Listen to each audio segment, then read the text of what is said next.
What a delight we have today. Today we're going to talk about money. We're going to talk about good money as well. And who better to talk about money, good money, and finance that can change the world, improve it greatly than Jenna Nicholas. Jenna is a long-time EBF member and an even longer time impact investing impact investment expert. I remember your stories when you were in China, the Calvert Group. Really the forefront at the first days of impact investing. Jenna, it's a pleasure to have you here today.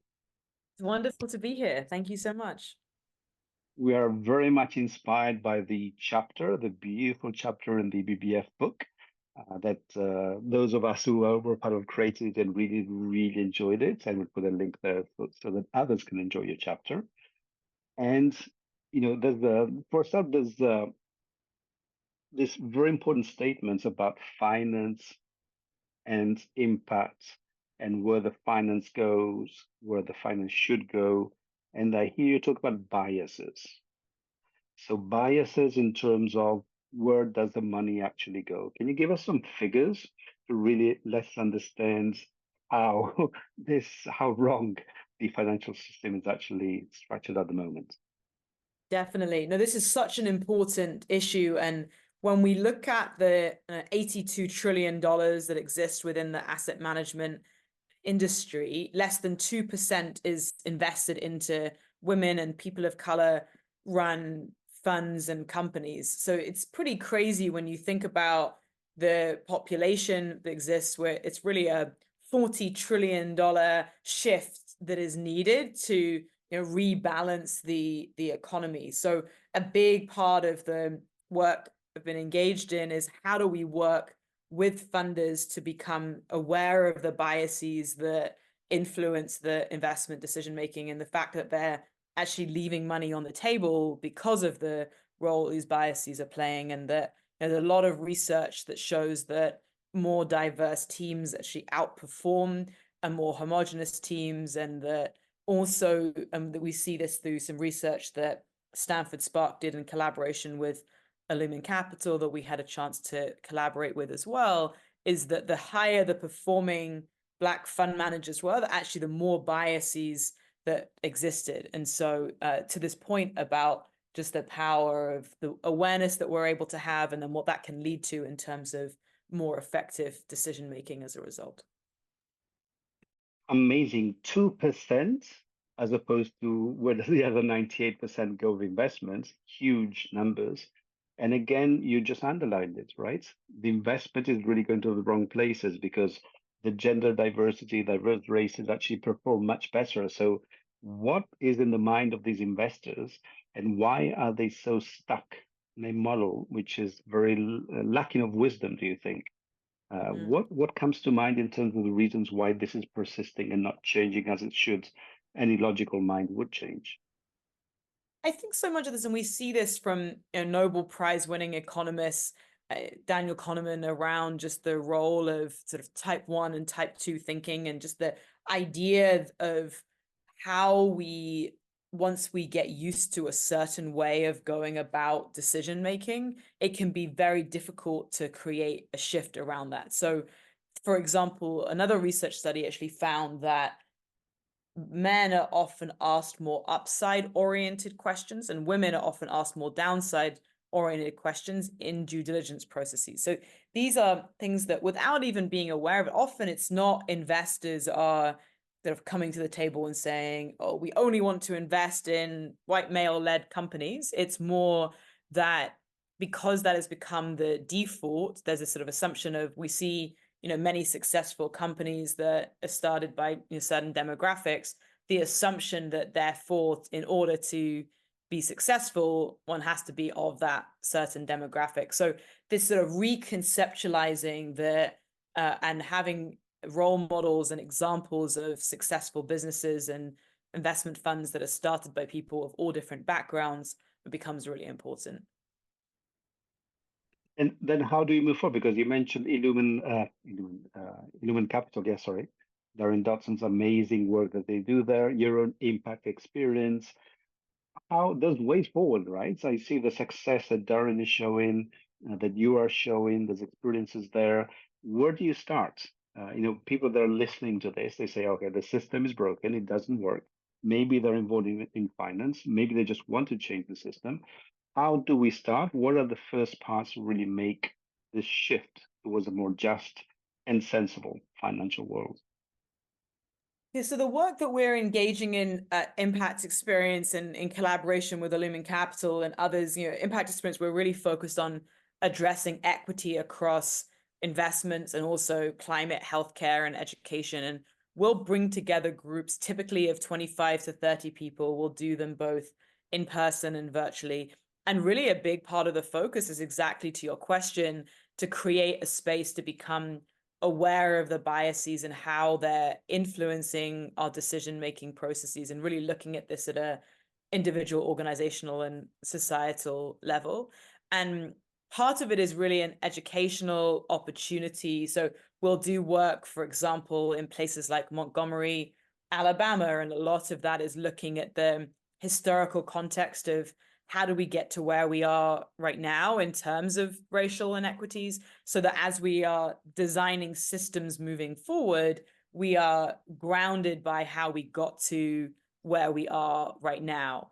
And because part of the idea is that unless we can understand, our history and the context, our ability to design solutions moving forward will be that much more limited. So I think one step that we can all take, and I think it's great to do that in community and in these facilitated environments, but we can also begin even individually, is to go on this educational journey to understand how we got to where we are right now, and depending on one's vantage point and organizational structure, what does that mean moving forward? And it's interesting that you say in your chapter, you mention about establishing meaningful connections. Now that I think the world would be much more sustainable if people actually spend more time in nature. I think we would have a lot less biases if we sat and work with people of different kinds, races, genders, and everything. So I think this is that you really hit something amongst many other things very important, which is this establishing meaningful connections. Can you go a bit deeper into even examples, practical examples of how can you establish these meaningful connections? What makes a connection meaningful and what is not meaningful?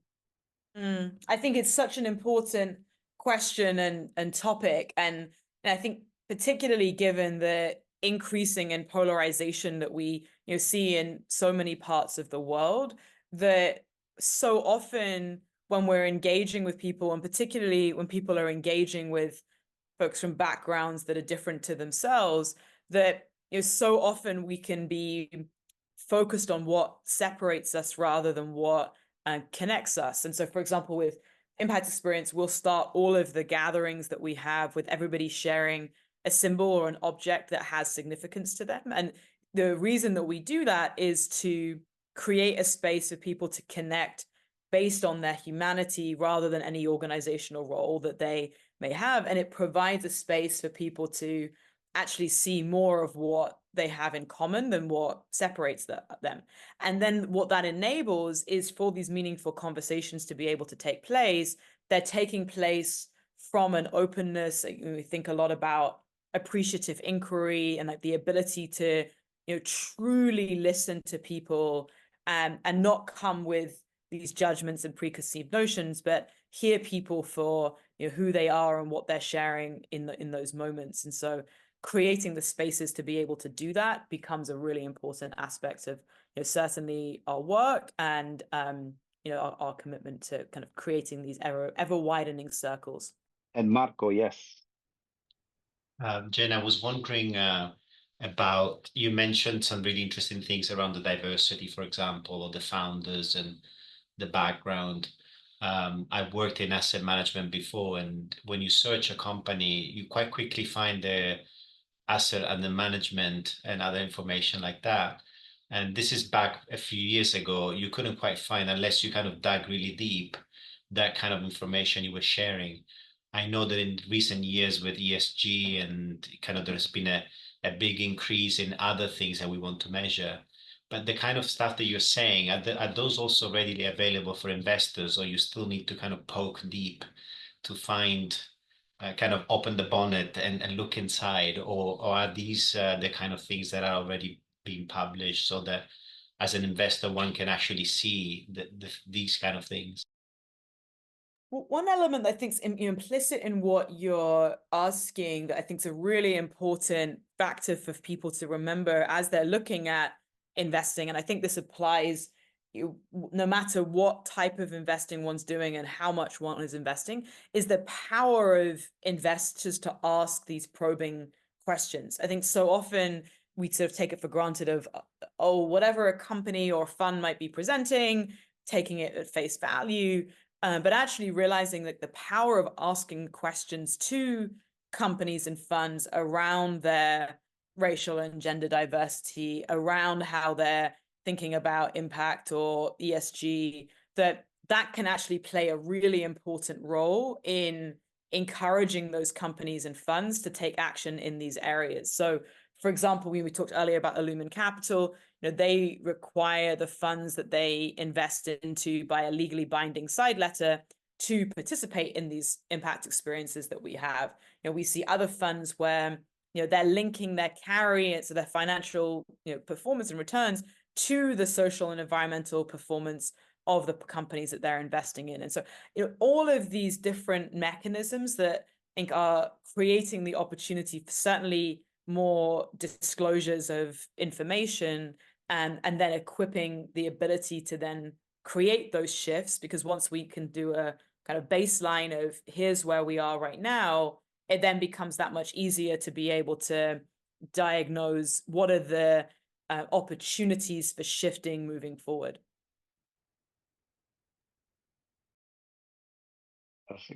And you mentioned ESG and everything else. I was in a panel recently, and this question, the question was, we're impact investment and everything else. BlackRock is now moving out of ESG. What do you think about their opinion and their point of views? And my immediate answer was, who cares what BlackRock is doing? Let's show them a better way forward. But still, so much of the world is, what does Buffett say? What does BlackRock say? So there's reference, or what does the government of Texas say about a different way of understanding what is good for us and is not good for us? How do you work and operate in a moment where there's so many things pulling in the wrong direction and people not necessarily listening with the right ears? How do you behave in this area now? It is. We're living in a really interesting moment in time, and there definitely has been an element of the kind of politicization of ESG and some of this anti-ESG backlash. And I think that actually makes it a really interesting moment in time for a number of reasons. One is that I think it's encouraging more rigor as it relates to the measurement and the tracking of factors related to environmental, social governance indicators. So in the past, and still to this day, but what we often see is funds or companies that will sort of say that they're doing a lot around ESG, but when it actually comes to the measurement and tracking and the ability to actually demonstrate that, it may be more limited. And with some of this pushback that's happening, what it's requiring is that companies and funds that have kind of come out there and said, we're doing a lot of work around ESG, to actually demonstrate the ways in which they're doing that. So I think even though in the short term it may be more challenging, in the medium term there are kind of opportunities that can come about as a result of some of this pushback. I also think that part of what's taking place is that for many companies and funds, they're continuing to do the work. So they may be using different language, but at the end of the day, thinking about and considering and integrating concepts around ESG is really just doing good business. And having a strong risk assessment. And so I think for many companies, even though there may have been less of a public portrayal of that on the inside, are still deeply committed to doing this work. And I think also figures speak louder than anything else, and it's just fantastic. In the example of the B Corps, for example, here in Spain, B Corps on average, year on year, 2022 to 2023, increased the revenues by 32%. So it's actually good common sense and doing good business. But still, it's amazingly hard to convince people of something that is so obvious, even if you just look at the numbers and so many other things come into the play, and it's not really conducive to a good area. Mm, In your chapter, I was really taken by your intentional spaces. This is a great time with so much polarization, so much confusion.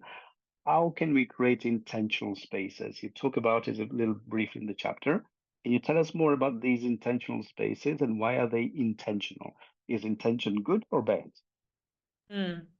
It's really important, I think, ties back to also our previous conversations around the meaningful conversations. And it's certainly as part of our work with impact experience is a big part of what we try to do. So there's personally host discussion groups pretty often at my home. And I think that there's something so powerful about creating these intentional spaces.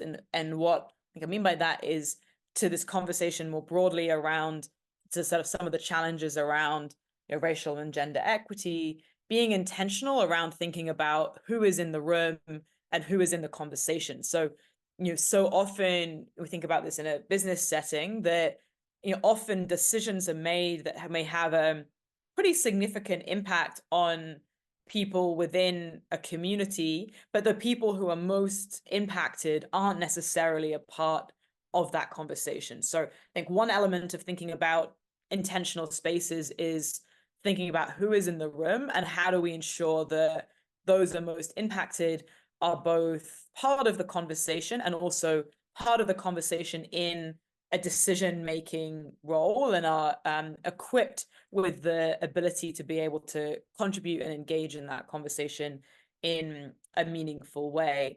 And I think another part of that intentionality is also how is that space curated that really enables everybody to bring their full selves and their contributions to the conversation that enable things to move forward in a way that really builds off all of the deep expertise and experience that might exist within a group. We see so often in environments where there isn't that intentionality that we don't necessarily get the best outcomes because people aren't able to bring their full selves to those conversations. Also, because Jenna, your quote is pretty powerful. So the quote that you chose to start to introduce your chapter, maybe you want to read it. I just in the chat. Great. Yes, I will. And it's my favorite quotation. So it's from Shoghi Effendi, and it says, "We stand on the threshold of an age whose convulsions proclaim alike the death pangs of the old order and the birth pangs of the new." And I think when I think about, this quotation that, and I think we really see this in so much of the world right now, is that it can be so easy to, focus on the crumbling of an old world order and the forces of disintegration that exist within the world. And on the other side, there's also, these incredible sort of seeds of a new world order and an ability to actually see the glimmers of what this new world can really look like and the ability for us to reflect on what are the ways in which we are contributing and part of that new world order. And I think, conversations like the one we're having today, really help us to think about, no matter what the perspective and vantage point that we may be coming from is, our ability to, really contribute towards the birthing of this new world order. And I was quite struck that one, this is so obviously something is ending and something is starting, and there's pangs everywhere. So it's a painful. It's not a nice era. It's a painful era. And I think many people in this call are involved in communities, right? In local communities and community action. And I was quite struck by the NSA of the US. The NSA is basically the National Spiritual Assembly. So Baha'is are guided by national assemblies, and the NSA of the US has this meaningful conversations initiative where they send out throughout the community around the entire US ways in which you can start meaningful conversations in your own community. And so your work at Impact Experiences, Human Capital, what you've done at One Planet as well. So how do you start these conversations? What are some of the meaningful conversations that struck you most in some of your recent interactions? Because, as you say, there's something that's collapsing, there's something new. In the middle, there's a lot of things happening in your life. There's definitely a lot of things happening. Can you share something that happened recently, some in your conversation that really struck you or hit you? Definitely. Yes. So a few thoughts that come to mind. One is, we definitely encourage folks to check out this book. It was really, an honor to contribute to the book that the ebbf team put together. And there's so many great vignettes and I think examples in the book of, folks that are really thinking about, how to build organizations in a way that are really considering the social and environmental impact. And part of actually even being part of this process has been inspiring and enriching for a process that I'm working on around a book and really looking at the intersection of spirituality, investing, and business. And we'll also be launching a podcast alongside that and have been conducting a number of interviews for this book and podcast over the last few weeks. And one actually I did yesterday, it's with a company that I had the opportunity to invest in. It's called Isuzu. And they're a unicorn. They've been incredibly successful financially, but they're also having an incredible social impact. They do a lot of work around addressing the deep challenge that exists, within America and really around the world in terms of access to housing. And one of the things that they do that I think really is inspiring is that they have really invested in building deep trust with the renters that they work with, and the recognition that when you have a starting point of a trusted relationship, what can then come about as a result is so much greater because of that. And I think about, we've also had the opportunity to collaborate, impact experience with Patagonia. We had actually hosted a webinar a few months ago with the head of treasury there. And I think a lot of the work that they've done, also as it relates to building deep trust with their customers and other stakeholders is a really powerful example of that. So I think about it across different industries and these companies that really demonstrate that it's possible to have really great social and environmental impact and generate great financial returns. And when you talk to the people that are involved in the decision making there, being able to see how intentional they are around the mapping of their own personal values into the organizational structures. And that was, for me, a big part of the inspiration behind putting together this book, is that in seeing how people's spiritual reality has shaped and informed their investment decision making and broader business decision making processes, so that we can kind of lower the barriers to entry for people who are interested in engaging in this work and it doesn't seem so out there. Trav, I think you have a very good question. I think you have a very good question. If you could voice it out, that'd be fantastic. I think Patagonia may come to mind, but there may be more. Trav. Okay, hopefully you can hear me okay. The question is just, what would be some examples of some companies from your experience that model ESG? Because many companies may tout their work, but we know that there's greenwashing and other efforts to make themselves look more ESG than they truly are. So I'm just curious on your experience and insights with that.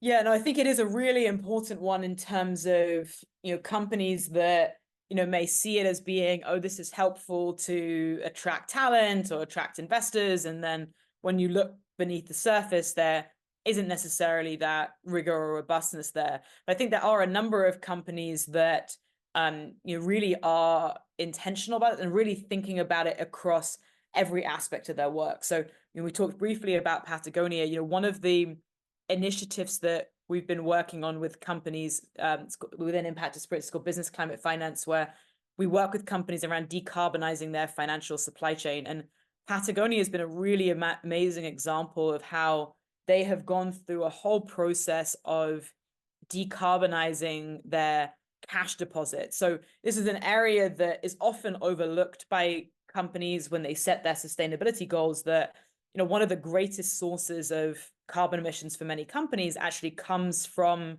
their financial supply chain, so from their cash deposits and retirement accounts. And so we've been doing a lot of work of how do we, help companies to become more aware of the influence that this is happening and sort of see that is a tool in the toolbox that they can activate as part of their broader sustainability work.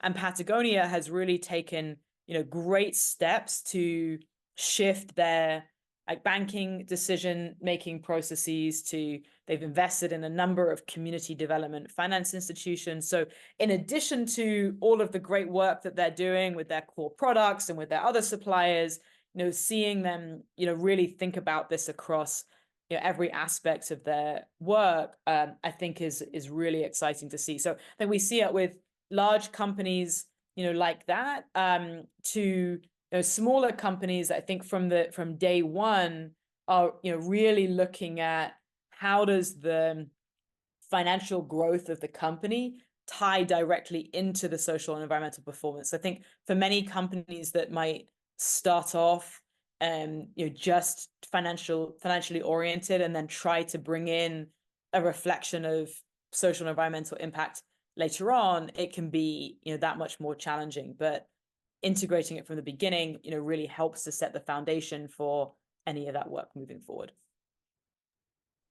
And I think what's interesting about Patagonia, I mean, first of all, maybe not everybody knows, but maybe you can just share exactly how they just created a whole new governance structure where there's only one shareholder and it's not the shareholder that you would expect. And then the second part, also the community. I think this new generation of companies are really powerful in creating communities, serving communities, and then creating communities around them. So the activists around Patagonia, the activists around these great companies are really quite powerful. So we can maybe both mention the one shareholder of Patagonia and how they are creating, these companies are creating the communities that we're talking about and want to foster. Definitely. So what Daniel was referring to is, Patagonia has basically created a philanthropic trust that is now the key stakeholder of Patagonia. So to this point about, not just focusing on wealth maximization, but actually, how is the core business contributing towards the social and environmental impact over time, that actually enshrining that from a governance perspective, has been really amazing to see. And actually, a lot of the work that Engaging is working with families and companies and thinking about questions around legacy and how to, as we're transitioning from one generation to the next, have an intentionality around the preservation of that social and environmental impact over time. And Patagonia is a great example of structuring in such a way that it helps to preserve that through the generations. So, even, past the engagement of the founder, there's an ability to preserve that. And I think to this point about community engagement, I mean, Patagonia is part of a community of many companies that I know Daniel's been very involved in, of the B corporations. And, I think what's powerful about thinking of companies and within the B corporation movement as an example is where having a reporting process where, in addition to reporting on financial metrics each year, also reporting on the social and environmental metrics, and having a support system of other companies and stakeholders that are also going through that process, so they can both hold each other accountable, but also have ways of being able to, as they're embarking on more challenging stretches of work, that they have a support system around that.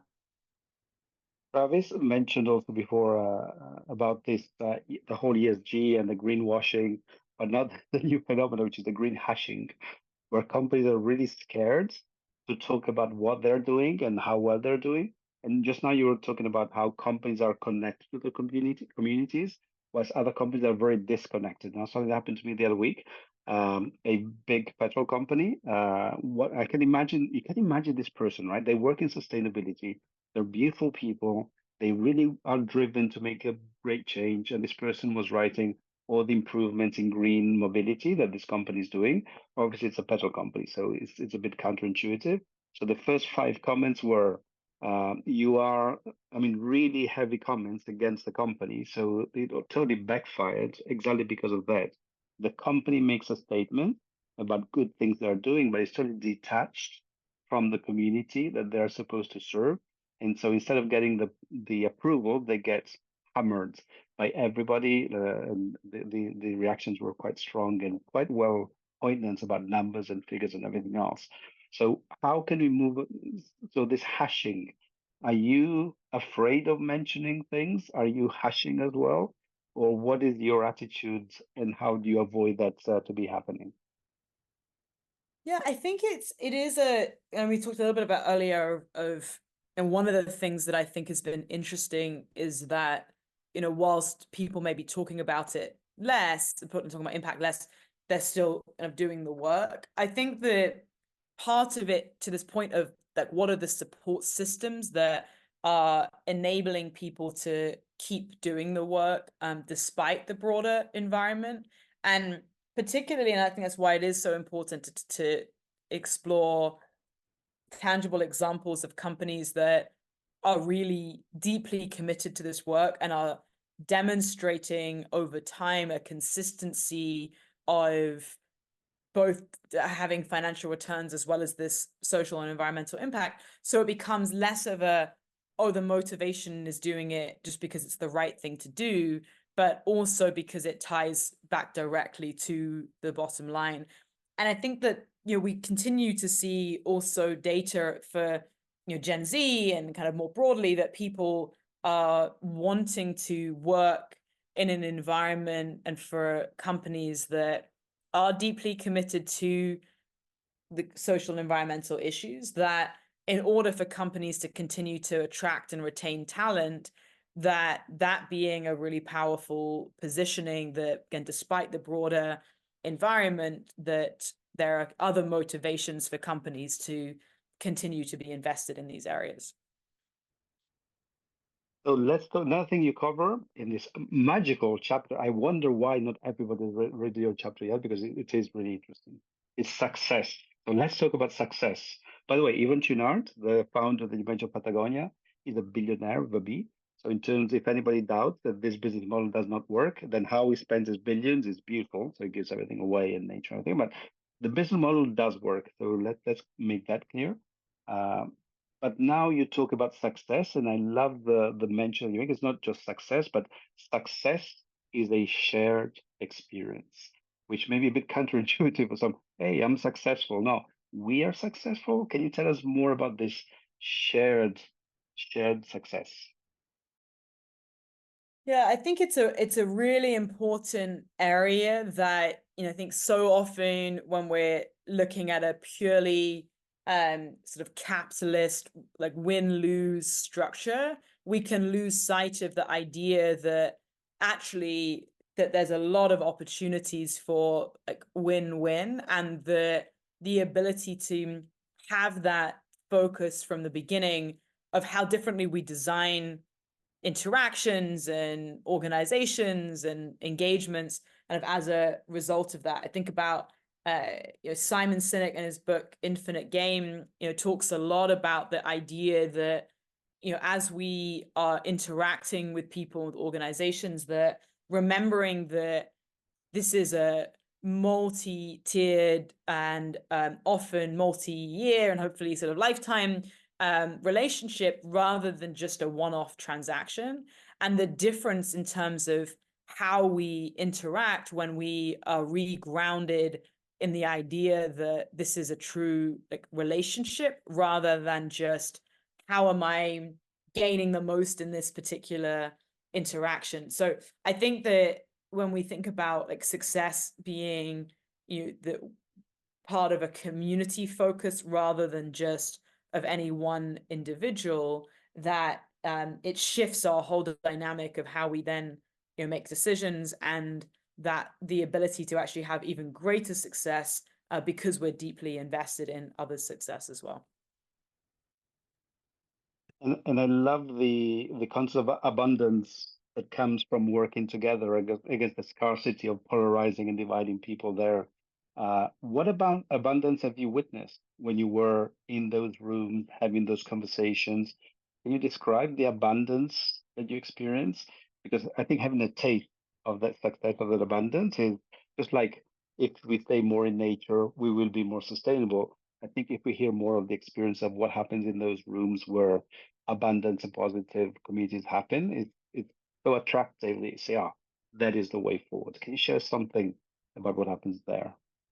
Definitely. Yeah, it's pretty amazing. You know, at the end of each of the impact experiences that we have everybody reflects on what they're inspired to commit to as next steps.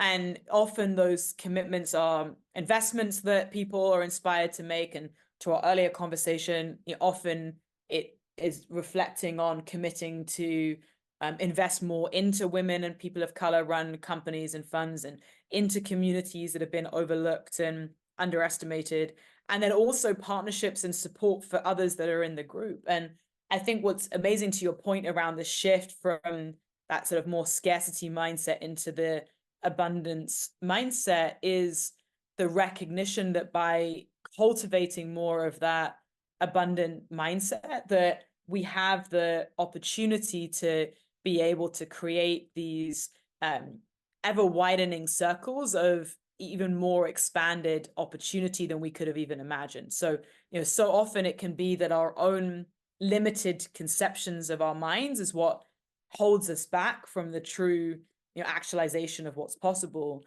But being able to actually imagine what is the world that we're trying to create. You know, we've done work in New Orleans and Southern West Virginia, and, you know, a lot of the work is thinking about, in those communities, what are people in those communities trying to manifest, and how do we galvanize, you know, resources and energy and attention and around the actualization of those goals and aspirations. So that ability to envision, then working backwards from there, it makes it that much easier to be able to achieve.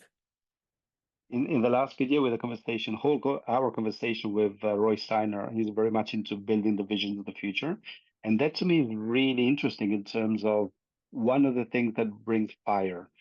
When I say fire, it's a positive fire. So recently I came across this resource that I shared in the chat of community weaving.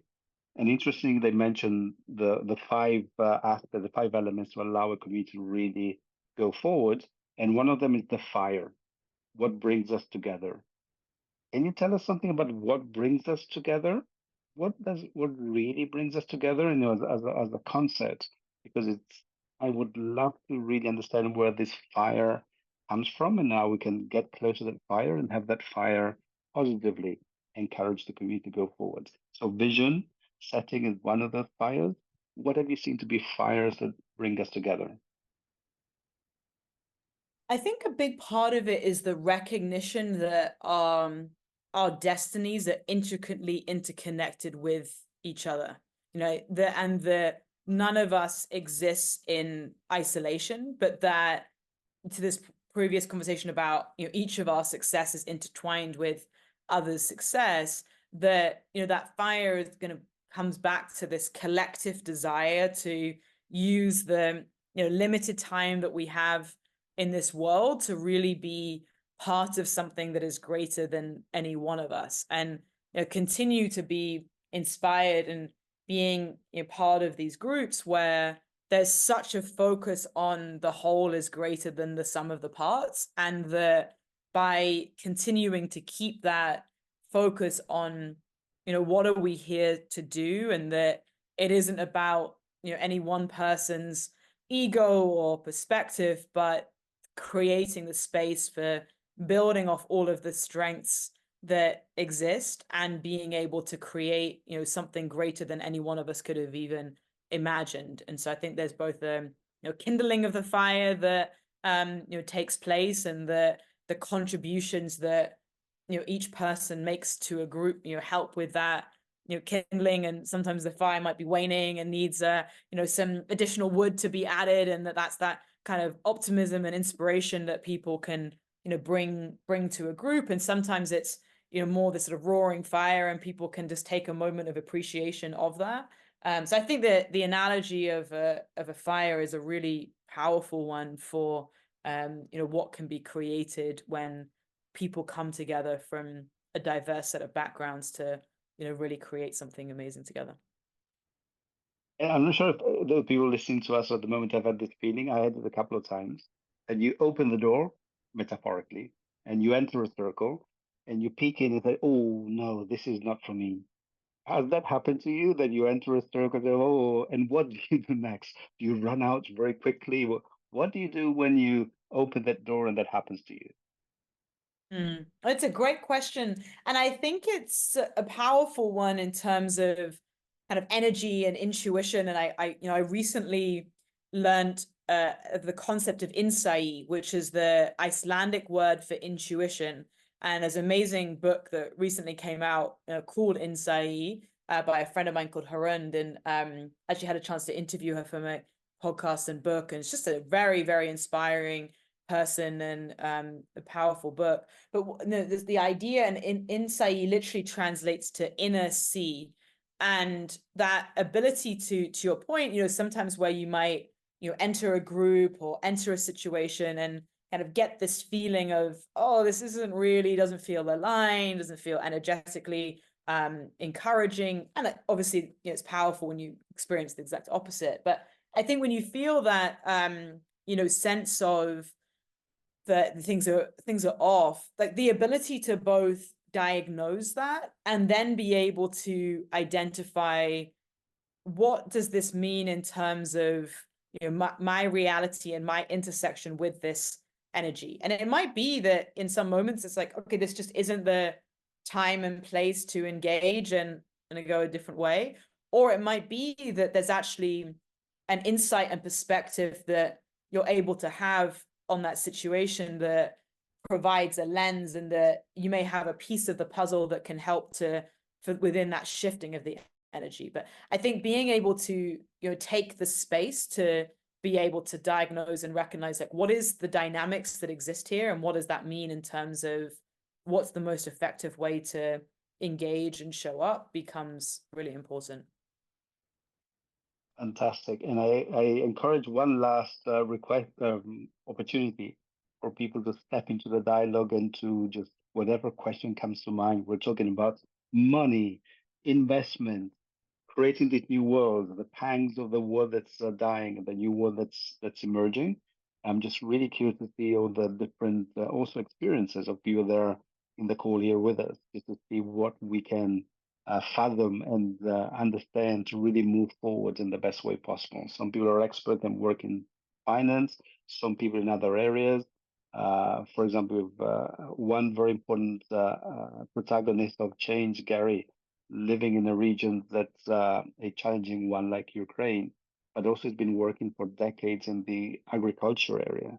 And it's kind of interesting that because of the war in Ukraine, I realized that, or my kid realized that pasta, such an important element of our life, of my life as an Italian, is actually most of the grain comes from Ukraine. So I didn't understand that one region could produce so much goodness.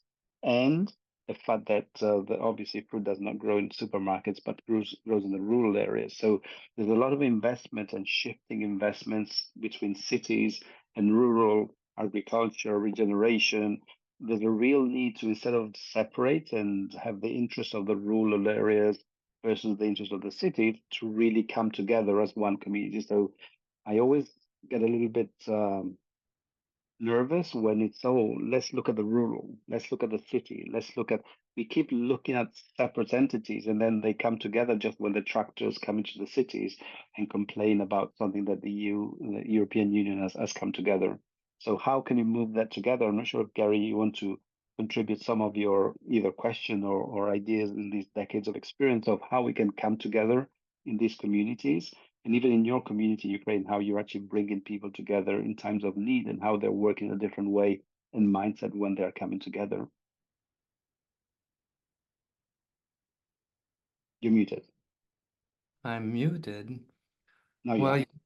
but I often do not like to talk too much. I just listen to you guys. Only because I worked in about 80 different countries for the last 50 some years. And here I am in Ukraine during the war because I used to be in Russia. And before I was in Russia, I was in a lot of other countries on the other side of Russia. But basically, The only thing I'm going to say, because you've been talking too long, I like very much what Jenna was saying, but basically, we have to understand that the world is not going to be the same. This is what is very bizarre for me to listen to too much. Not you guys, other people. The temperature's going up. Does anybody know that? Do you know? For example, we had temperature here at about 41. Oh my God, 41 where I live. My God, it's never been 41 before. Guess what? Next year it's going to be 43. The next year it's going to be 45. The next year it's going to be 48. Right? Well, isn't that you're going to watch? How are we going to live when that happens? People, actually, we're hearing in different parts of the world that many of these people in these high temperature areas, which have difficulty getting the kind of food that we need to have, well, they begin to die. We see them dying in different places around the world. It's happening. Is it going to happen here? Is it going to happen in your part of the world? I hope not. But that's the way things are going. And so I do think whatever we're going to be talking about, and when we're talking about the future, and I think the main thing we're hearing from the Universal House of Justice is that really what we really want to, what I think we should be doing is creating communities. Communities that work together, can live together. Even if there's problems, they can find ways to solve these problems. And these things are all already taking place now. Okay, you guys on the other side of Europe, you can say how great it is there. Well, we're going to see what's going to be happening in the next 5 or 10 years, right? Enough. Perfect. And I love your common idea that we need to create communities that talk to each other, understand each other. And what you mentioned that you've been living in so many countries brings home the whole concept, the other concept about that I was going to ask Jenna about local trends and global trends. Uh, is it my perception that local is very important in terms of community building and activities, but there's also global trends that are really shifting the world towards new areas and new perspectives. What do you think, Jenna? What is happening at the moment there?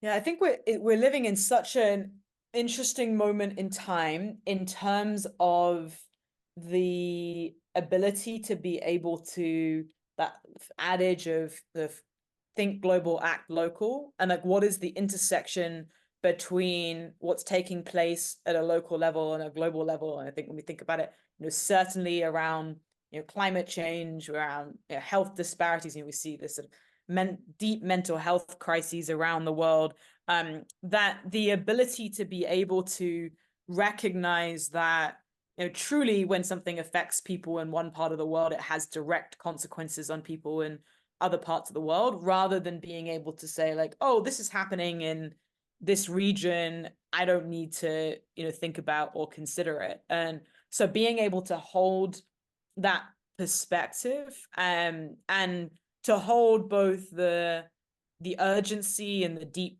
challenge exists. And I think when we look at the media every day, we see the wars that are going on all around the world, and like this just so much of the deep challenges that exist.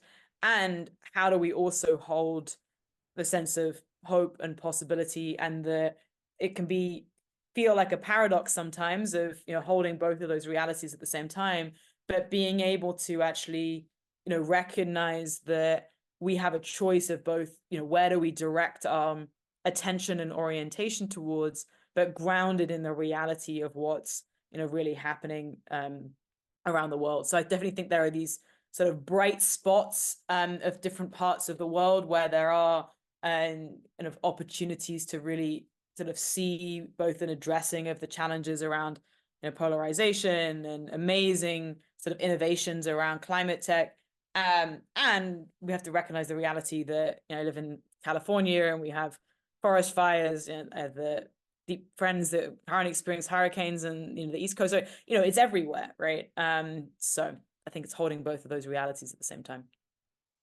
Thank you, and I would love some closing remarks. How can we now move forward? We know what is happening next, a new world is emerging. interesting enough, when I meet people, I see a lot of great things happening. And then when I switch on the news, I only see bad things happening. So I'm not saying there's no bad things happening, there's quite a few. But in general, my sense is that this new world order, they're not letting us see it. It's there, it's emerging, but we have no visualization of it unless we share what is happening within our realities. Where should we focus on to next? And what do you suggest as a closing remark?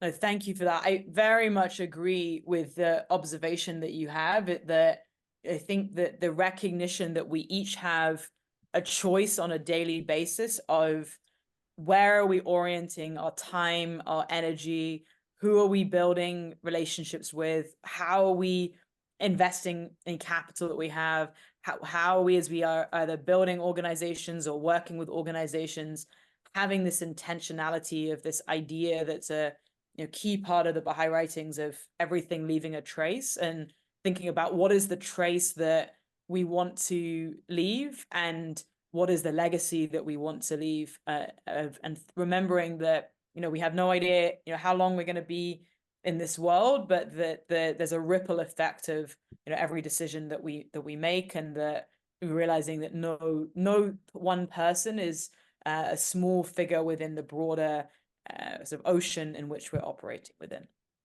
Beautiful. Thank you so much. That is perfect closing inspiration. Our legacy, never forgetting to actually go there, open our eyes and find allies and fellow journeymen to create these magic communities with. It's been so inspiring. Thank you so much for the conversation.